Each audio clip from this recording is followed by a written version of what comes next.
যাব।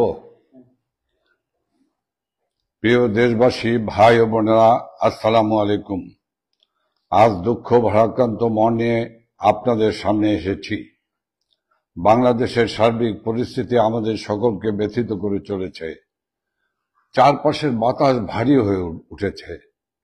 শ্বাসরুদ্ধকর পরিস্থিতিতে দেশের জনগণ হাঁসফাঁস করছে। আজ দেশের জনগণের সামনে একটি প্রশ্ন: বাংলাদেশ কোথায় গিয়ে দাঁড়িয়ে আছে? কোন দিকে যাচ্ছে?